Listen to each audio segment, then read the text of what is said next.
ಇನ್ನು ಇವತ್ತು ಮಂಡನೆಯಾಗಿರುವಂತಹ ಬಜೆಟ್ಗೆ ಎಚ್ ಡಿ ಕುಮಾರಸ್ವಾಮಿ ಕೂಡ ಕಿಡಿಕಾರಿದ್ದಾರೆ. ಎಚ್ ಡಿ ಕುಮಾರಸ್ವಾಮಿ ಅವರು ಮಾತನಾಡ್ತಾ ಟ್ವೀಟ್ ಮೂಲಕ ಕೇಂದ್ರ ಸಚಿವ ಕುಮಾರಸ್ವಾಮಿ ಲೇವಡಿ ಮಾಡಿದ್ದಾರೆ. ರಾಜ್ಯ ಬಜೆಟ್ ಬಗ್ಗೆ ಟ್ವೀಟ್ ಮಾಡಿರುವಂತಹ ಕೇಂದ್ರ ಸಚಿವ ಕುಮಾರಸ್ವಾಮಿ,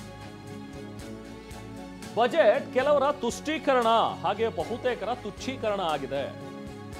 ಇದು ಸರ್ಕಾರದ ಬಜೆಟ್ನ ಹೂರಣ ಅಂತ ಹೇಳಿ ಸಿಂಗಲ್ ಲೈನ್ ಅಲ್ಲಿ ಇದನ್ನ ನಾನು ಎಕ್ಸ್ಪ್ಲೇನ್ ಮಾಡ್ತಾ ಇದ್ದೀನಿ ಅಂತ ಹೇಳಿದ್ರು. ರಾಜ್ಯ ಬಜೆಟ್ ಬಗ್ಗೆ ಲೇವಡಿ ಮಾಡಿದ್ದಾರೆ ಎಚ್ ಡಿ ಕುಮಾರಸ್ವಾಮಿ. ಇಲ್ಲಿ ಕೆಲವರನ್ನ ತುಷ್ಟೀಕರಣ ಮಾಡೋದಕ್ಕೆ ಹೊರಟಿದ್ದಾರೆ, ಬಹುತೇಕರ ತುಚ್ಛೀಕರಣ ಅಂದ್ರೆ ಬಹುತೇಕರನ್ನ ಇಲ್ಲಿ ಕಡೆಗಣಿಸಿದ್ದಾರೆ. ಇದು @INC ಕರ್ನಾಟಕ ಅಂದ್ರೆ ಕಾಂಗ್ರೆಸ್ ನ ಟ್ಯಾಗ್ ಮಾಡಿ ಸರ್ಕಾರದ ಬಗ್ಗೆ ಕಿಡಿಕಾರಿದ್ದಾರೆ ಎಚ್ ಡಿ ಕುಮಾರಸ್ವಾಮಿ.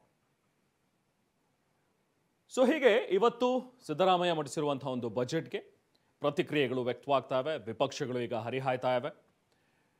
ಮುಸ್ಲಿಮರಿಗೆ ಹೆಚ್ಚಿನ ಆದ್ಯತೆಯನ್ನು ನೀಡಲಾಗಿದೆ. ಒಂದು ವರ್ಗವನ್ನ ಓಲೈಸೋದಕ್ಕೋಸ್ಕರ, ಕೆಲವರನ್ನ ತುಷ್ಟೀಕರಣ ಮಾಡೋದಕ್ಕೋಸ್ಕರ ಬಜೆಟ್ ಮಂಡನೆ ಆಗಿದೆ ಅಂತ ಕಾಂಗ್ರೆಸ್ ವಿರುದ್ಧ ಬಿಜೆಪಿ ಗರಂ ಆಗಿ ಪ್ರತಿಕ್ರಿಯೆ ನೀಡಿದೆ. ಇದಕ್ಕೆ